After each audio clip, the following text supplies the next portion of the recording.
We are recording. Okay. All right. So everybody now has the agenda. Diamond, welcome. The agenda just went out in an email seconds ago. So if you didn't have it before, you should have it now. Just as a reminder to our group, our purpose for our group is to identify a vision for digital learning at Green Hills AEA. Identify actions GHAEA may undertake to realize that vision. And just as a reminder, I think there are multiple aspects to digital learning for us. One is about our work. So as we talk about, what are the digital things we can do work-wise to make us more effective and efficient, plus the piece of digital learning for teachers and students. And so it's not just about making us more efficient and effective in our work, but how do we work with digital learning as we work with our customers, if you would. Does that make sense? Is there anything else we need to add to that? Missing anything? Okay. Well, welcome back. It's been a month. It was a short month because it was February, but it was a month. Hard to believe. I sent out, I tell you, before we go any further, any celebrations for any of you guys? I like to start my meetings that way. Any celebrations going on?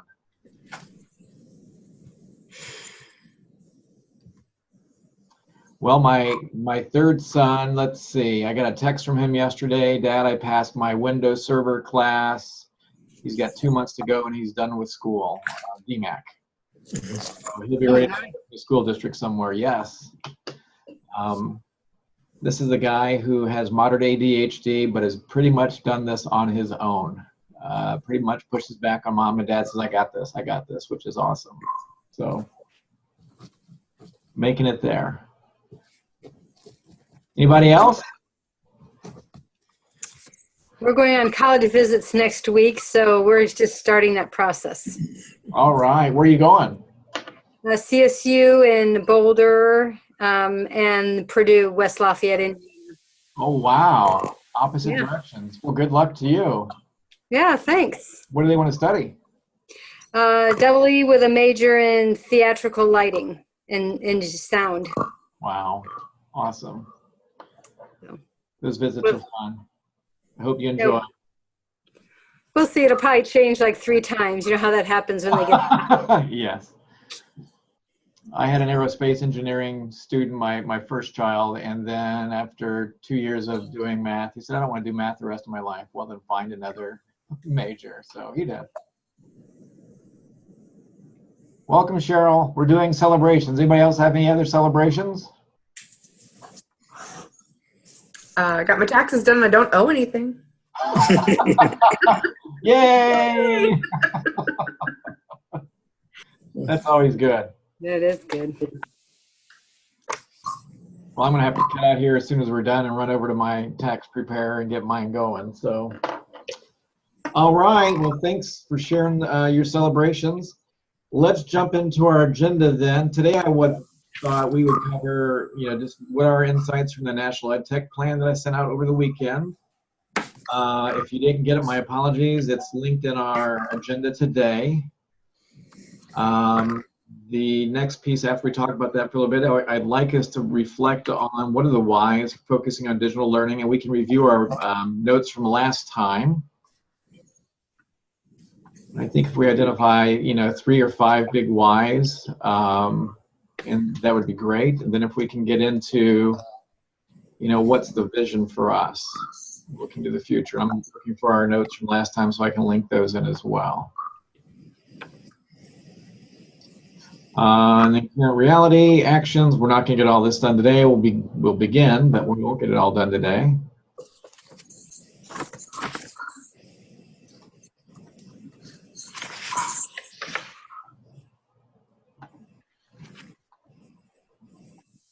All right.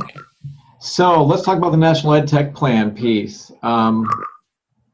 Those of you who had a chance to look over that, what insights, ahas, if you have, what were your takeaways?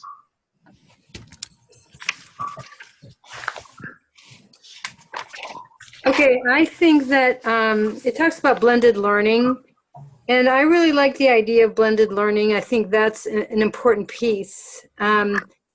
I guess what my question is for the team is that I think, I mean, I used to be a teacher long ago. I think all the teachers have different tolerances of how they're going to integrate technology into their class with all their other information they have. And some of it might be appropriate, some of it might be maybe not so appropriate. So in Iowa, do teachers have some kind of a standard or an expectation of infusing technology into their lesson plans? And then is that kind of monitored by their mentors or supervisors? That was my question.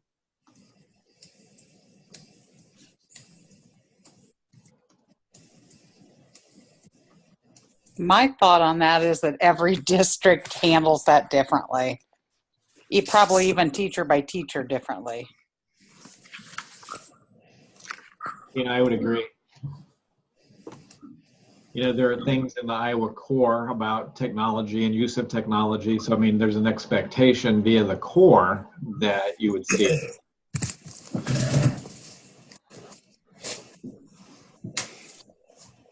And I'm not sure I could even tell you the Iowa teaching standards at this point in time, how explicit are they with the technology piece? Anybody know off the top of their head?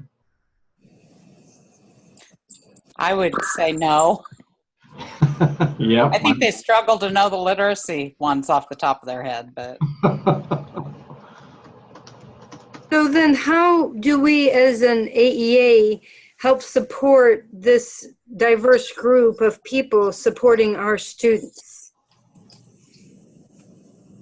That's interesting you asked that, Patsy, because I thought the same thing about we actually can't go teacher by teacher. We have to help districts see what the system plan is for this and, you know, what the expectations are. Just how could they sustain anything that they start around technology and get everyone up to speed and establish expectations.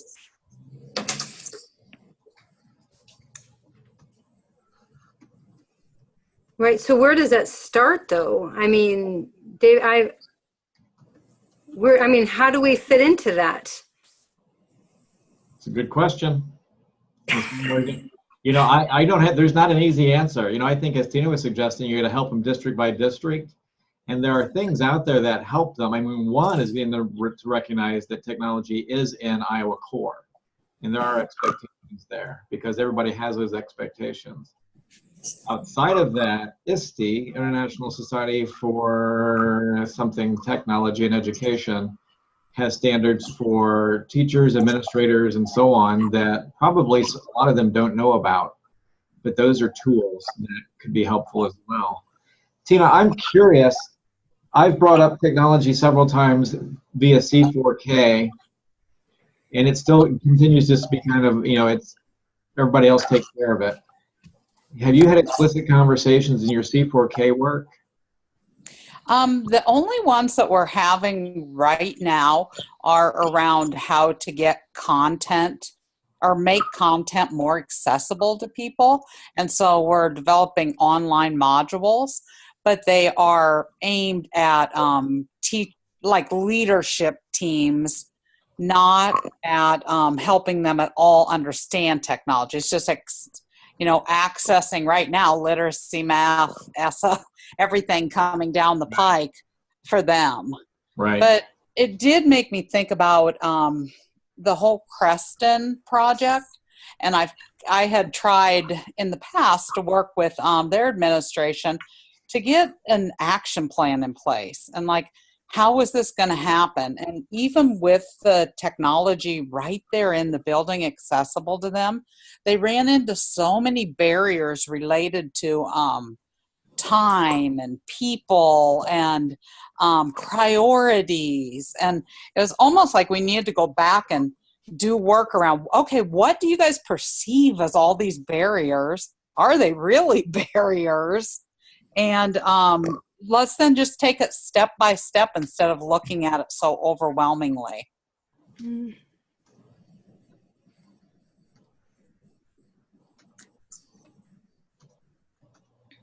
Because I really view that project as the people that were comfortable doing things really went gung-ho and did things. And those that weren't comfortable, we didn't have a really good path in for them to, or expectations or accountability for it. And that's just my view from the outside of that. Knowing a little bit about that and having worked with that superintendent, I think you probably nailed it on the head, Tina. And I like your notion of, it reminds me of, you know, how do you eat an elephant? One bite at a time, you know, as opposed to trying to swallow the elephant whole. Right. That's what I hear you saying. And I think that could be said about so many things in education, though, too, you know. There is so much going on.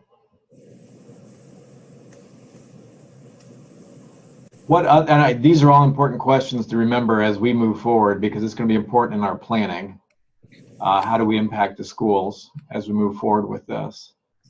What other ahas or insights did people have from looking at the National Ed Tech Plan?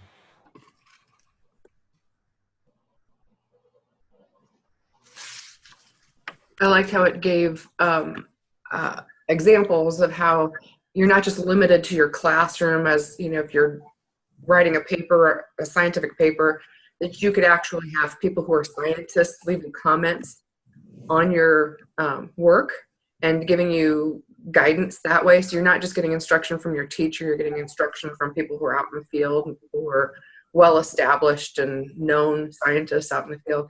Now, I'm not sure how you connect them.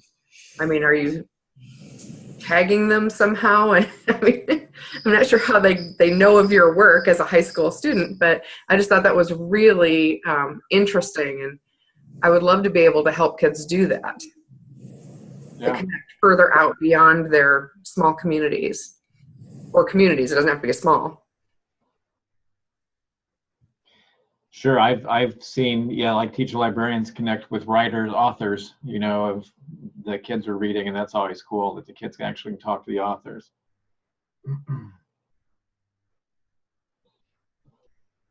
In reading through all these stories, I've had the opportunity to be helping a little bit with the Iowa's version of this plan.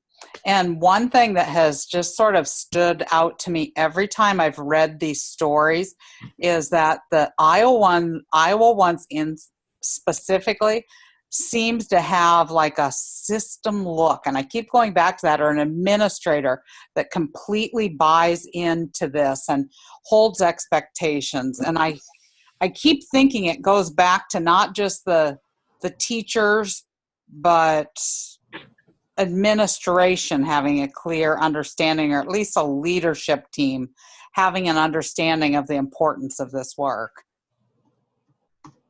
Absolutely.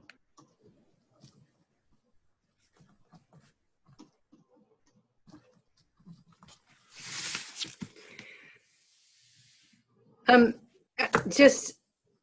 was thinking as we're talking is, I'm thinking of Julia Hood, and you know how we had the all the books and things that we can loan out to schools. Do we have any of those like 3D like vision things where they talked about kids being able to explore places around the world that they would never actually have an opportunity to do?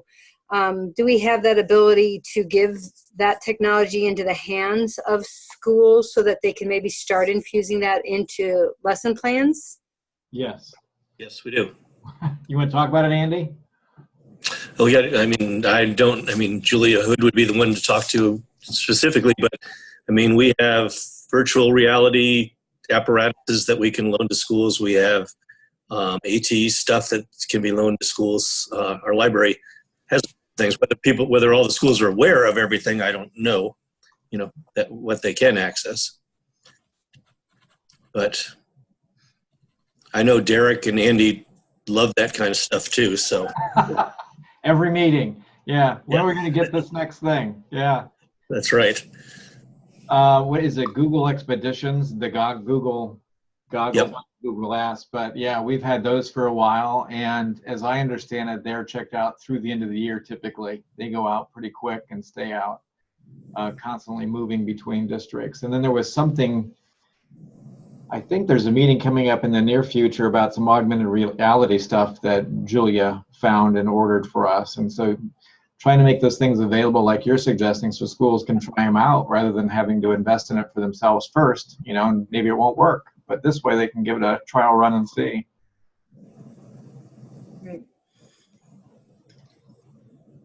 You know, one part of this that I found interesting too was that they've built in the whole growth mindset. And what were they calling it? The non-cognitive type of things. I just, you know, I actually see that more of as a barrier for the adults than the kids.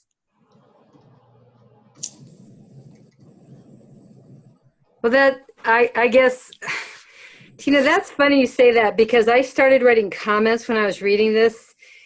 And on that growth mindset, maybe I'm just an old fogey, but I said, why do you need technology to do this? Where are the role models, the parents? And I said, is this research-based? I mean, and maybe I need a perspective check on this, but it's, you know, to be able to increase motivation and achievement. I mean, I understand that it could possibly be done by this, but I think having a mentor or someone who is a role model, maybe that personal interaction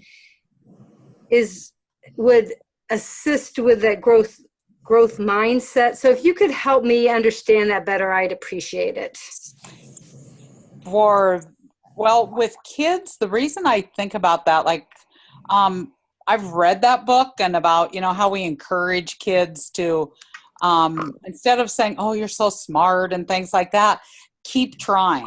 And what I have witnessed is kids will keep persevering when it's a piece of technology, way easier than they will when something's a little more difficult to read or something.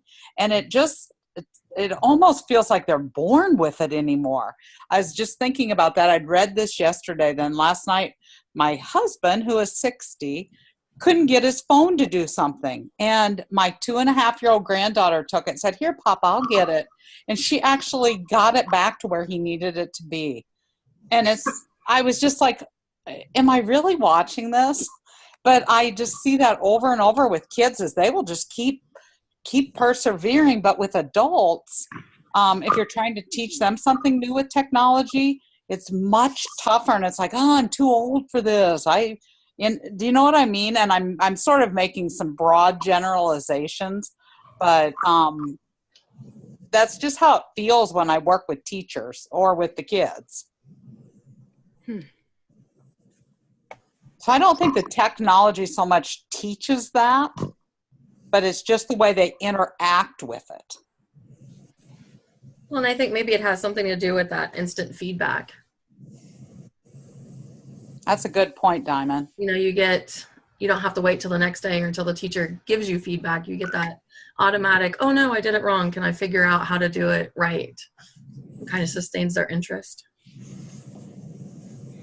Right. And then to piggyback on that is once you persevere and figure out how to do something digitally, then that strategy can be brought to another program or another program. It's not like sometimes you're relearning strategies. So you're growing, but then that growth can be bridged to other pieces of technology where possibly maybe with people, it might not be that easy to bridge, or they might have a different approach and might not know where you came from, but sometimes technology strategies stay the same to help you achieve different results.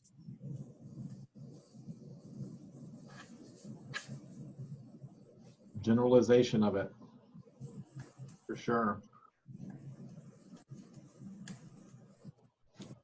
Other insights, ahas from the reading of the National Ed Tech Plan?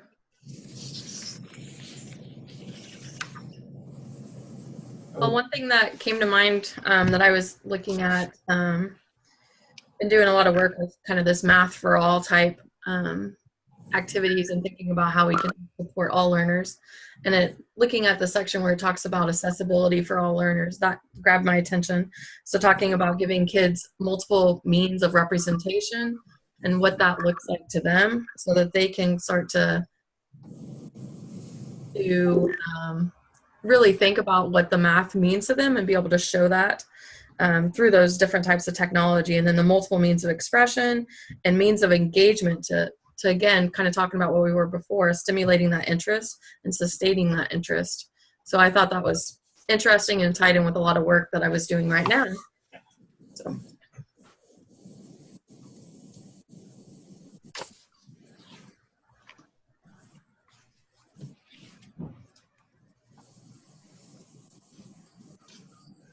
You know, that makes me think of, and as we've been having this conversation, thinking about, I don't know that I shared last time, there are IPTV did some videos.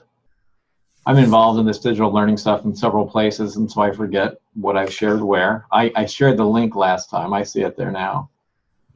But what schools are doing with the technology, I don't know if everybody's had a chance to look at that. It's in our link. I'll bring it over to today's notes so you don't have to go hunting. And David's sort of a star in this. No, he's not. I do not. You did a very good job. Well, thank you. Lisa and I were talking yesterday. Lisa is another director from another AEA who was on there. She thought they slowed her voice down. I think they made mine go faster. I have never talked so fast in my life. But anyway, thank you, Tina. The link is in our notes today. I think it's worth a view. Council Bluffs is highlighted. Maybe I probably talked about this last time. Council Bluffs is highlighted in there several times. College Community. Who else? There are several schools from across the state that are highlighting how they've used technology and how they've used it in ways I think that we're talking about here. It's not just dump a bunch of devices on teachers and say have at it without any expectations or support, but actually trying to make it meaningful, connecting it to the learning rather than being a separate device. So. And I like the way that they did it too, because they tied it to the learning and the standards. They weren't just showing neat things. Like Dave Fringer was on there. They were looking at this robot. The kids were actually programming to speak and stuff. And he tied it so well to how that benefits them and what they can do with it, I thought. Is anybody online with us who has worked with Milo? Okay. Milo is the robot that, and I think we're in our third district now with it. Council Bluffs has a couple. We have one that we rotate to connect with kids on the spectrum, kids with autism. So we have a minute or two, have a look at that. Anything else from the National Ed Tech Plan that just struck you or stood out to you? I kind of like the part where it talked about like connecting parents or informing parents of like the technological world, because a lot of them maybe don't realize. It seems like we've heard it all over, like how much kids should be using tech at home, and not just like how much, but what kind. Because unfortunately, our kids are using a lot of technology, but for example, a lot of kids I work with, they've been playing zombie games and, they call them first-person shooter games and stuff like that. That's the technology that they're using at home a lot more than like the being interactive, teaching parents to be interactive with their kids, especially when they're little. And, I don't know if like a district could have little technology bites like in a newsletter or some little text that goes out to parents originally, just for short little bits of information, not like a big article, because I know a lot of them aren't going to read that, but like short little tips and reminders and that sort of thing that would be more helpful. I think you did say like how we have one-to-one computers in a lot of kids, but they could take them home and they just sit there and play on them. They don't use it for maybe what they're supposed to be intended for. Right. Or my daughters even said that there's so many things that are blocked that sometimes they can't even get to websites that would be useful. Like Animal Planet was like blocked, but they were trying to do a report with that kind of stuff. Just because kids have, caused this to happen, but those kids keep finding ways to get around and they keep playing the other games anyway. So I think that sometimes is a holdup for progress in this area. Well, and I like that idea, like in early access, it's kind of like watching Clifford or Mr. Rogers with your kids, is that, I mean, the co-viewing is like not a new concept, but I think sometimes parents kind of lose the idea that, wow, I can sit down and look at this with my child, and then we can use it and we can infuse that learning lesson into another situation. Maybe when we're out in the playground, playing at the playground with other kids, or if we're at the mall or something like that. So I think the co-viewing, I liked that too. And I was going to kind of bring that into my early access visits if that were to come up or something. So thanks, Wendy.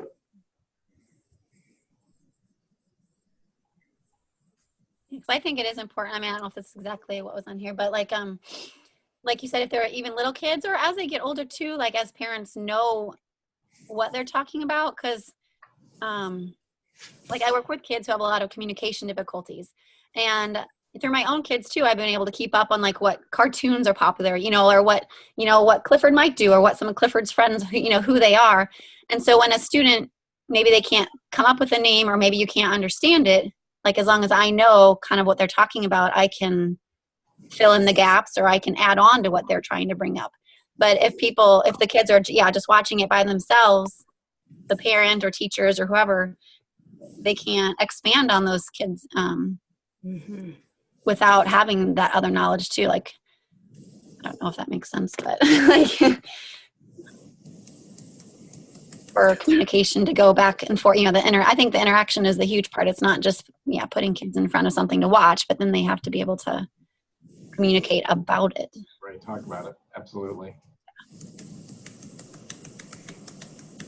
And that's how it's more of a tool. Like on page 13, there's early learning and educational technology brief. There's 4 guiding principles.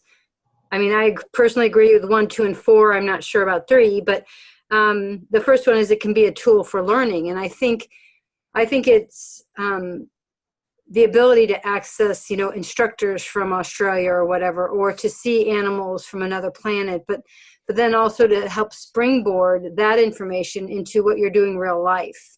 And not only for little kids, but across the whole age spectrum. And that made me kind of think about that and try to emphasize that when I interact with technology and my families or teachers and students.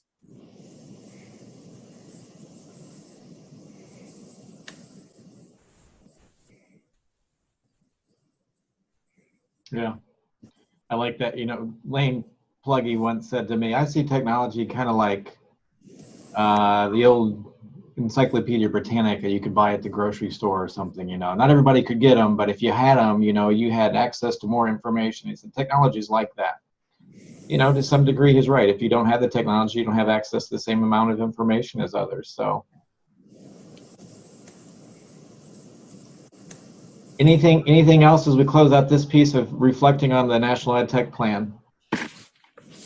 Well, I'm curious, Patsy, was it number 3 in that article that you said you maybe didn't agree with? Yes. About bringing families closer together and building stronger relationships? Yeah, I guess when I think of, I guess that goes against what I just said about co-viewing, because co-viewing would build the relationship. So I guess when I read that, now that you're calling me on it, I was thinking more of... I didn't start anything. I never started anything. No, but that's good, because I guess when I first read it, I thought, I don't know, I thought more about just... I think maybe your reference is that when there's no technology, there's a lot of relationship happening. And what I've been seeing is that there's a lot less relationship happening nowadays between parents and kids. And the kids that I work with are specifically, hard of hearing kids or deaf children. So in my little realm, the technology can actually bring them closer together. So for example, when we've got software that teaches signing, and we've got like websites from Advanced Bionics has this, and this world out there on their webpage where they've got blogs and groups and support and teenage get-together forums and all these things that are live in real time kind of things, and parents are invited in certain of the interactions. Some of them are just for the teenagers. And I see that as giving them a, hey, you don't know enough about hearing loss. You need to be involved with your kids with these discussions where you're all learning about it. And I see it as bringing them closer together in that respect. But I have a very limited group of kids that I tend to work with. So they already have a separator between them, and that's being able to communicate with one another because of the hearing loss. And I see technology as being what actually can bring everybody together on the same page. So I was just curious about your opinion on that number 3 thing, because in my group, it's kind of the opposite. Well, you just think about, you see the kids and they're all sitting on the step checking their phone. Or Right. I had a colleague say, I went to my daughter's college and all the kids were walking between classes, texting each other, and they're standing right next to each other. Right. So it's kind of like, I guess that's sort of was my initial, when I read that, I was like, what? Right. But I, and then I just said the co-viewing, you can use that as a foundation to strengthen a relationship. So again, I think it depends on how comfortable the parent is with, how they view it as a tool, how they view it as a babysitter, how a teacher is comfortable with it in the classroom. Right. Like Tina was talking about at Crescent. So yeah, so thank you for calling me on that. I appreciate it. And I guess part of it's what you pick. Are you letting your child be on Facebook all day? Then yeah, you're going to have some issues with there being a division between you, because they're not going to talk to you ever.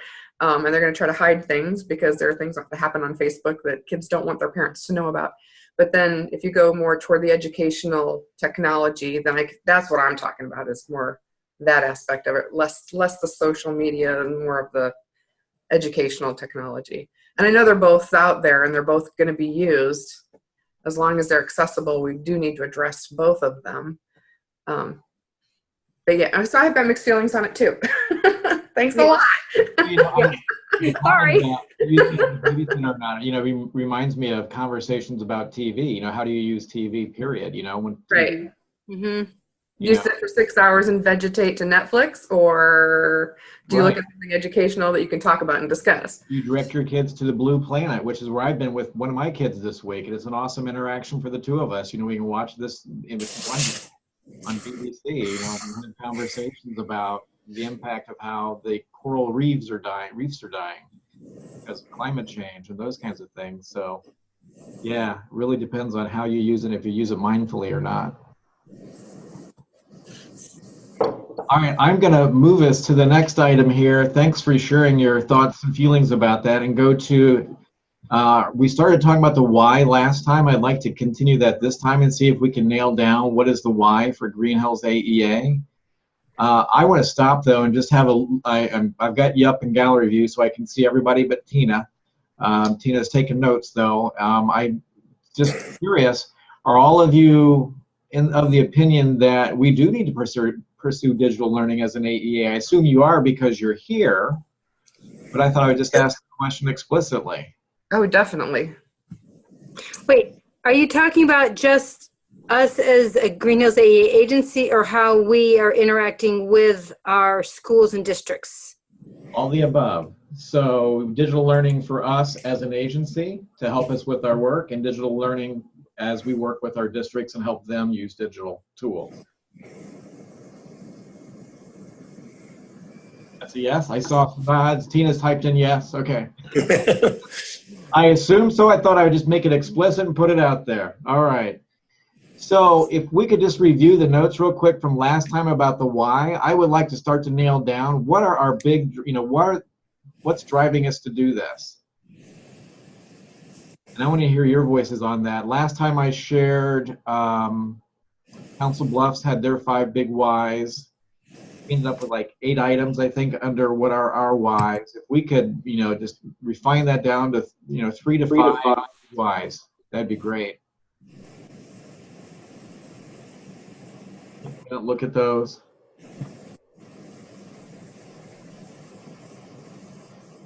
Well, the very first one that says that that's where the kids already are, you know, they are already connected to technology.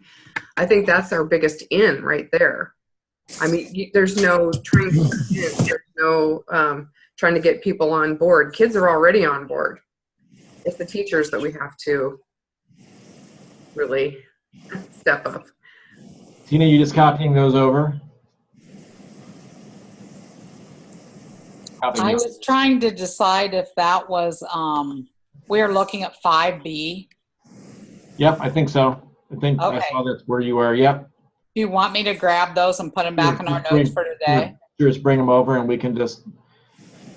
Okay, yep, I'll do that. Jennifer, you highlighted the one because it's where kids are. That's what was standing out to you. That's 4A actually, is what she was looking at. That's why I was clarifying, wanting to make sure where we were looking. Gotcha. I was down too far. Thank you for that clarification.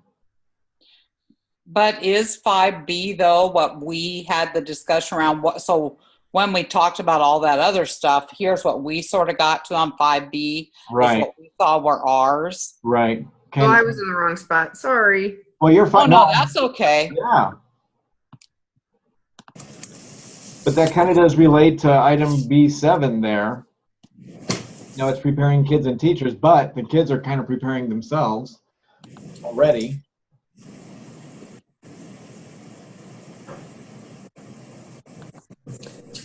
So David, whichever way you want to do it, but I did move them over to our agenda for today as number 4. Jennifer, let's go back since I had it all confused. So restate in your words what you see as the why for us. Well, it really does apply down towards 7, like you said. It is preparing them to be in, because that is where the world is. It's a digital world. And we need them to be prepared for that if we want them to be competent citizens that are self-aware and self-motivated and able to access technology to gain jobs, employment, whatever.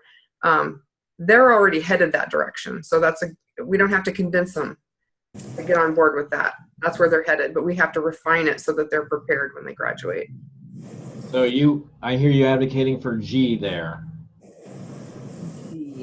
Go back and look. In the new, our okay. Notes. Yes. I try to make things as confusing as I can. I'm sorry. You know? New G, old 7. There you go. Do other people agree with that one? Is that a good big why for us?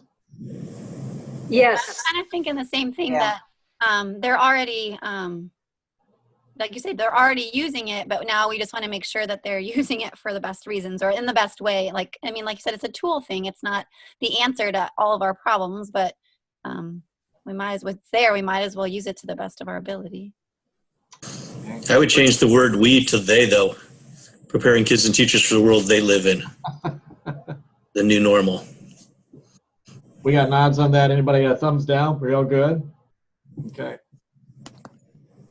I like C, differentiating instruction for all, because I think as we see learning styles in students as well as teaching styles being so divergent, that if we can start differentiating material, which we're supposed to be doing already, that would be a big bonus for everyone.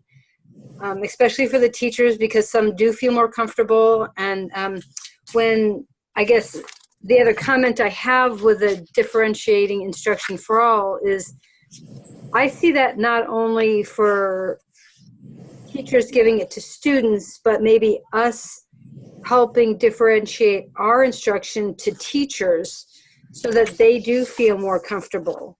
For example, like maybe if there's a way to approach a technology or a strategy, then maybe we could go into a district and target 1 or 2 classrooms with teachers who want to do this but are afraid, and that we start an intervention and then they take off and they realize how good it is, and then all the other teachers at that school will say, oh, I want to do what you're doing, because they hear the other teachers getting excited, and then pretty soon it sort of it goes to the whole school.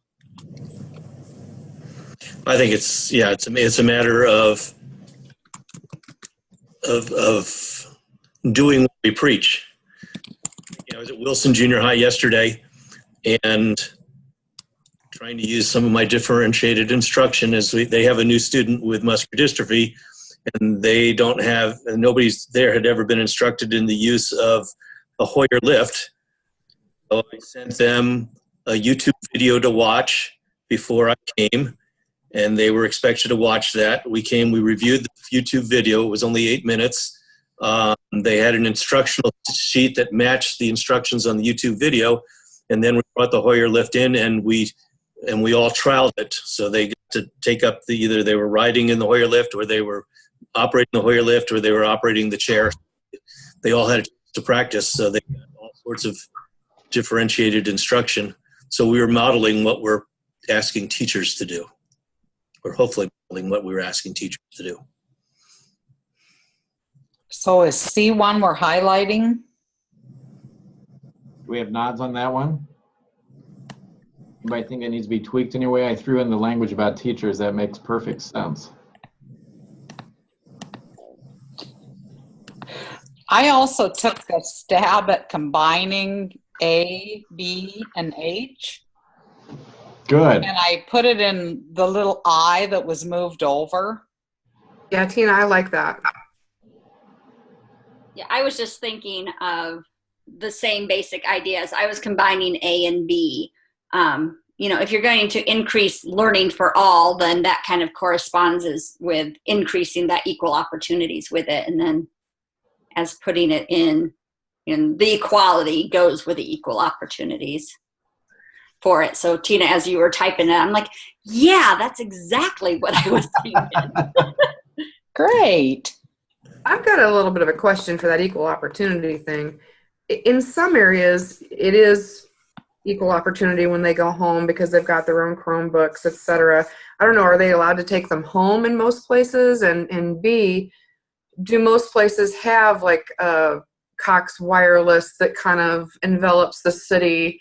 I would imagine most of our rural communities don't have that. And so I would imagine also that a lot of the places where you've got poverty, you're going to have kids who don't have equal access at home given the technology.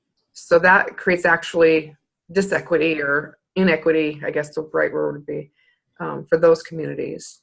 Go ahead, David. No, Tina, go ahead. You jump right in. Well, I was going to say in some of the stories that I've seen coming in from Iowa, and I can't remember if Harlan is one of these. I was thinking they were, that actually do provide access for kids at home through either supplemental fund or sticks that they can take home that let them get access, or I don't know what some of the contracts are, but I know at least 3 or 4 of the stories that I've read, they are providing it to all kids.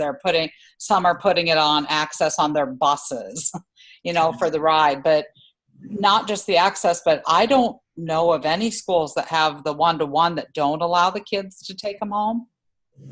I'm afraid I know of one.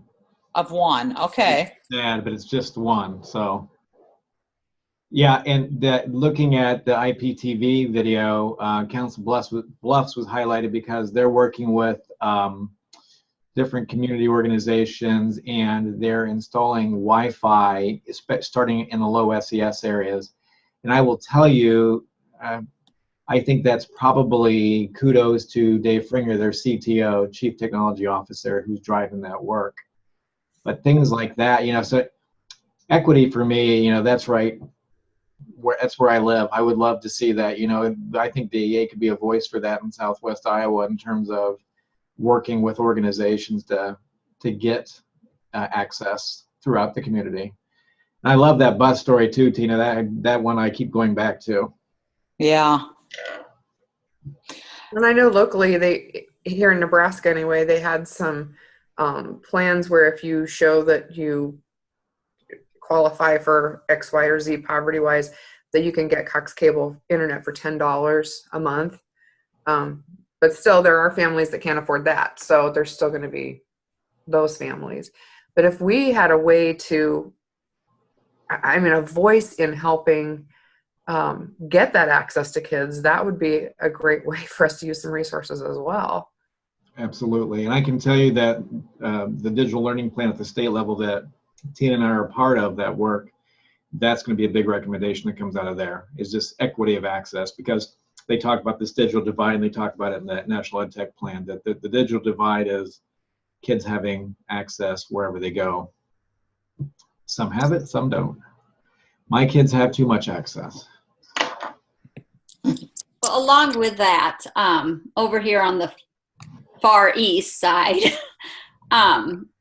there's not even the options available for, you say Cox cable. It's like, yep, we don't have even that available in our towns, let alone, I live out in the country. My internet is my cell phone, off of that. So even just availability in the town in general for the school to be able to get good internet, there's that next step that has to also be taken.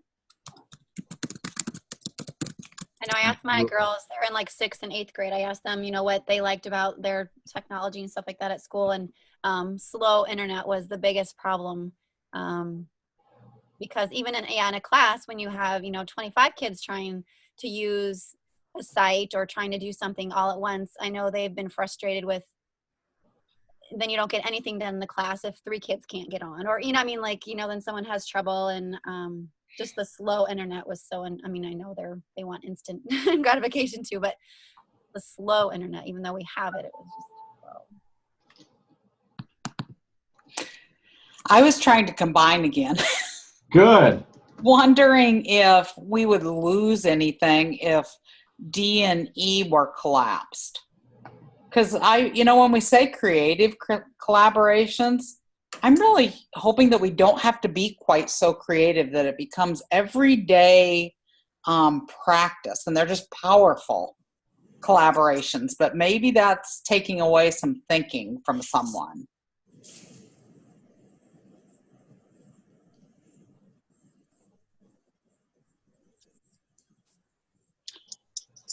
And I don't know if you could even just add on with that, the powerful collaborations and experiences, because I see the collaborating being a little bit different than the experiences. You're collaborating, you're connecting with other people, there are opportunities there, but an experience, like the examples listed, just going on to see how to dissect a frog when you don't have to have it right there in front of you, or, going on a field trip to Australia and you're not there. So I see those two things as different avenues, but that can easily be combined, because hopefully maybe then you're collaborating with somebody at that Australia zoo, after that experience, or expanding it that way.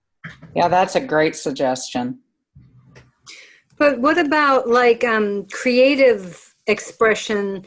Like if my daughter taught herself how to knit over the internet, and then she wanted to start a knitting club at school. So, that's totally creative, but then it became collaborative.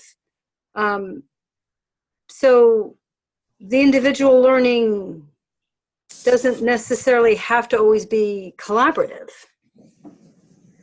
But if you're a better person for it.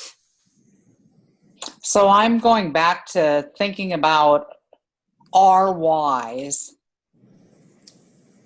and I'm not disagreeing with that. I'm just trying to decide if would be like, David, did you say we need to get to about 3? 3 to 5, I think. There's one I have in mind I'd like to suggest too, but Tina, go ahead and finish up. No, I'm actually just thinking aloud, so you go forward. So I wonder if what you're talking about if it does fall in the experience end of things. So your daughter learned how to knit online, individually, and so that's the powerful learning experience, which is separate from the collaborations. We put them into one, but they're two distinct things: powerful collaborations and powerful learning experiences. I think the learning experience can be done. And speaking as one who was born an introvert, I often like to learn alone. So anyway, yeah, I agree. We need to make sure that those powerful learning experiences are reflected there somehow, and it doesn't have to be group-wise. It could be solo. Does that capture what you were saying? Yes. Okay. Yeah. That they're basically two separate positive things. Right. Right, and then that goes back to that, hold on, I'm going back to that thing we read, chapter 1, the one that I disagreed with or I didn't understand, that growth model or whatever. Where was that? Yeah, growth mindset. So I think that when it's individualized, if you can feel better about yourself or something and have that individual learning experience, it feeds into that growth mindset. So Tina's working on it for us. Well, one of the ones I was thinking about too was that digital citizenship. Having taught in a district that was bring your own device, there was lots of opportunities to use technology in the district. I mean, there was expectations for all teachers, but also with that comes those boundaries that you have to set for kids, and there's just a lot of ramifications that come with using technology in the classroom, the students having the opportunity, to message each other. It plays into some of that digital bullying and lots of other things that our teachers are going to have to deal with or are dealing with. And so I think, maybe that digital citizenship might need to be one of its own steps, just to make sure that we focus on providing teachers the skill set they need, as well as help students learn appropriate boundaries as well. So, Diamond, what I did with digital citizenship was to look at incorporating it as part of F, because if we're preparing kids for the world they live in, that should be a part of it, right? Yeah, I think so. If my concern is when it's kind of subtitled under that is the digital citizenship. Sometimes I think when we say the world that we live in, sometimes we forget about the school setting that they live in. So a lot of times I think when we say the world we live in, we think of outside of school. And so that was only my trying to make sure that we have to provide teachers the opportunities to deal with. That's when I go into schools, that's a big complaint is, well, I don't use technology because, and then they list all these factors of the kids being off task or whatever. Right. So I think that might be something we may need to be prepared to have some solutions for or ideas for. Absolutely. So I think as we move, in the months to come into actions about this, I think that definitely has to be an explicit part of our actions that we take. I can tell you from the data we reviewed with Judy Griffin, Mary Ann, Stephanie Mickelson, and Laura, our 4 tech integration people, digital citizenship always comes out near the top, if not at the top. So definitely something we can't forget about. So are you okay with that, Diamond? If we hold it where it is for right now, make sure that, and you keep us honest when we get to that piece of the work. It's going to be there for me too. So are we okay with the provide learning? And Tina's been tweaking that out for us, going down to G2. It's not pretty yet. I think we maybe got too many ideas in it. Okay. So anybody that has an idea how to make it clearer. I tell you, I'm going to push us past that for just a second. I will ask somebody to do some follow-up with this for us. There's one other that I'm wondering about. If we talk about the 2 strands, one is about internal stuff, and so how do we make ourselves more efficient and effective, and then what we do with schools. I know that they're not completely separate, because as I look at C, I see including differentiation not just for teachers, unless we use teachers in the big sense, all of us are teachers, and so it's for AEA staff as well, differentiating for AEA staff as well. But is there something else that we need to include in a why about our work explicitly? So making ourselves more efficient and effective. I think about the Zooms, I think about Google Forms, whatever it might be, the tools. Is there something that's a distinct why for that kind of thing? I saw some nods. I just wonder if somebody could put some words on that. I have an idea. I think if we had a lot of caseload changes this year in the PT department, and I was able to transfer the last 3 to 5 years of information technology with just 4 clicks for each year or whatever. So I think to make us better as professionals and to help serve students, if there was some maybe standard from an electronic standpoint on how we do our work, then not only can we justify like Medicaid or whatever, but if we're transferring students, then there's some kind of a format that we can disseminate information between professionals. The information's not lost and the child is still served appropriately. Good. So is there some general language? What's the big overarching why? Is it just to make us more efficient and effective? Is that sufficient? To provide a seamless service delivery to students. I think we also need to be able to model, though, not Right. just make our life easier, also be able to model for teachers, parents, who have students, how to use some of these more, past just making our life easier pieces of technology. I agree, Tina, and I wonder, is the modeling a part of our strategy as we look at preparing kids and teachers, as we look at equitable opportunities to increase learning? Is modeling a part of the strategy that we get into? I think it should be. I would agree. I almost wonder if we couldn't pull some of this together easier if we knew what our beginning prompt was. Like, is this getting at, because we have just like our whys. Is the goal of each of these for both our AEA staff, our teachers, and the students that are impacted? Is it for all 3 of them? Yes, all 3 of them is the way I see it. Something Because that then we could even get something about the individuals and collaboration up in that beginning sentence, that we want to offer, individual and collaborative learning for these stakeholder groups, which will, and then we can name some of these things. And that'll take out some of the words by front loading that like one sentence of what it's intended for. I like that front loading notion. Christine, you were starting to say something. Yeah. My whole thought is, if we as AEA staff aren't doing this ourselves, or aren't showing this, not only the students, the other teachers, the districts, etc., if we're not doing it, then why in the world would they do it? Right. Leading by examples. So that front loading question of, Green Hills AEA staff, district personnel, and students will all use technology to ... differentiate, instruct, and our bullets or something that encompasses. I would expect that we would be held to the same expectations as we would want our districts and our students to be held to. Sure. Yep. Agreed. And for me, when I was thinking about the why for me was why, and this is too simplistic, why is it we should even pursue digital learning as an agency?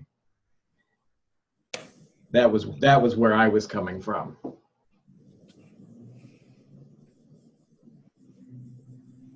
Because it's a digital world.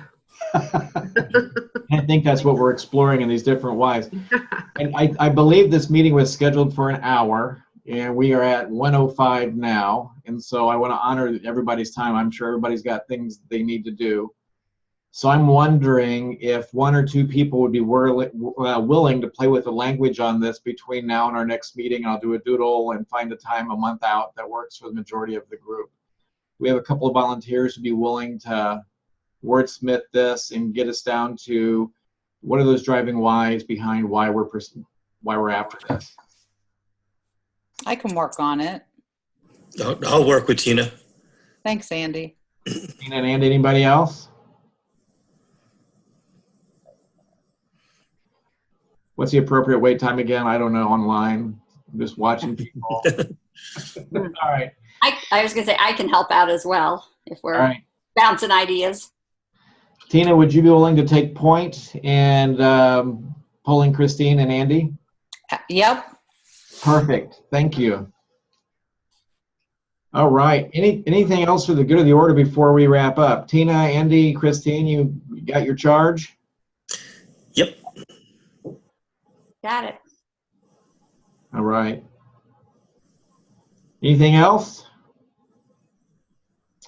Well, in closing today, I will tell you that I have reverted to an older MacBook Pro because Derek approached me this year and said, hey, do you want me to replace your computer? I need to use yours for something. I said, sure, why not? Tell you what, I quickly gave it up. The new MacBook Pros have a big touchpad. Unless you are really good with typing, do not go with a big touchpad. My learning for the month. So anyway, going back to the small one. All right. Thank you, everybody, for your work today. Thanks for sharing your thoughts, and I hope everybody has a great weekend. Do we have a date set up for the next No, one? I will send a doodle. Okay, thank you. Doodle, yeah. Yep. See you soon. Okay. Bye.